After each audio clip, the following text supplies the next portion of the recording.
Dios te bendiga, buenos días. Vamos a seguir analizando el libro de Romanos. Estamos en el capítulo 3 y no tiene nombre el pasaje, pero vamos a leerlo. Dice capítulo 3, versículo 1. ¿Qué ventaja tiene pues el judío? ¿O de qué aprovecha la circuncisión?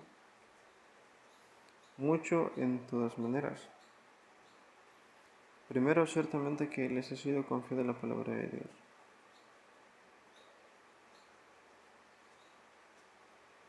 Pues que si algunos de ellos han sido incrédulos, su incredulidad habrá hecho nula la fidelidad de Dios.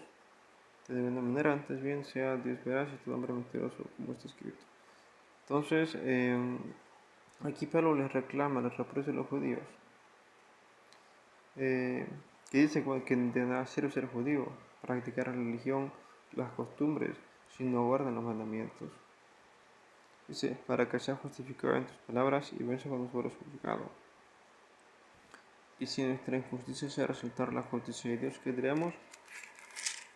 ¿Será injusto Dios que da castigo? Hablo como hombre. Entonces aquí Pablo dice, bueno, es que los judíos se quejan de que están enfermos, de que no prosperan, de que los invaden, de que de hecho cuando estaba a Cristo, en la época de Cristo y de los apóstoles, por supuesto, Israel estaba invadido por los romanos y los judíos se quejaban mucho de eso. De hecho había varios movimientos eh, de, de liberación de parte de los judíos. De hecho hay, por si no lo recuerdan, entre los apóstoles había uno que le decían celote, Simón el celote, ¿verdad? Aparte Simón Pedro no es el mismo, son dos Simón entre los apóstoles. Eh, Dice, en ninguna manera, de otro modo, ¿cómo juzgaría Dios al mundo? Pero si por mi mentira la verdad de Dios abundó para su gloria, ¿por qué aún soy juzgado como pecador? ¿Y por qué no decir, cómo se nos calumnia y con algunos cuya condenación es justa? Afirmo que nosotros decimos, hagamos males para que vengan bienes. Pues entonces aquí Pablo lo que está diciendo es que lo que él practica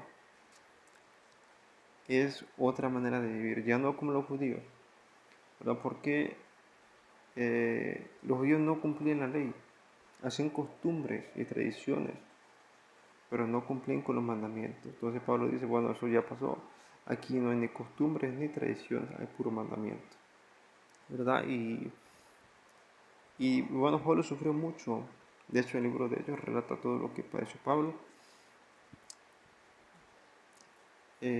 Pero dice, pero por si mentira la verdad de Dios segundo por su gloria. Es que hay un versículo que dice donde hay mucho pecado, sobreabundará la gloria de Dios. Pero eso, o sea, ¿qué quiere decir? Que donde hay mucho desastre, porque el pecado lo que causa es enfermedad, dolor, tristeza, pobreza.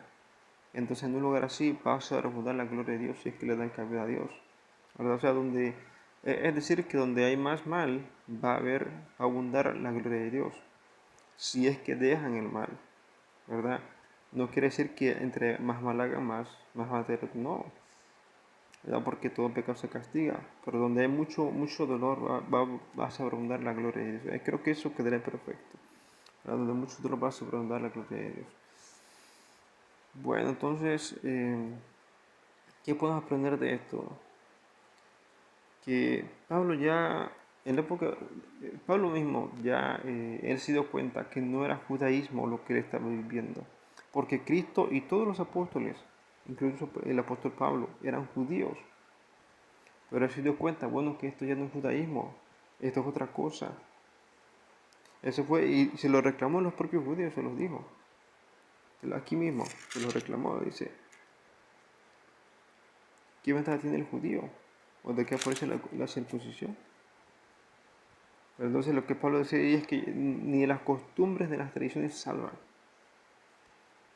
¿verdad? Entonces, cuando los judíos, que son sumamente religiosos, en aquella época eran sumamente religiosos, escucharon eso, claro que lo querían apedrear. ¿Y qué dicen ellos? No, pues que tenemos a Abraham por padre, ¿verdad? Somos discípulos de Moisés. Y eso era lo que se le pasaban diciendo. Pero bueno, entonces aquí Pablo dice, ni las tradiciones ni las costumbres salvan como los judíos lo hacen. Solamente guardar los mandamientos de Dios y dejar todo pecado. Bueno, entonces será todo por hoy. En el próximo video, Dios te bendiga.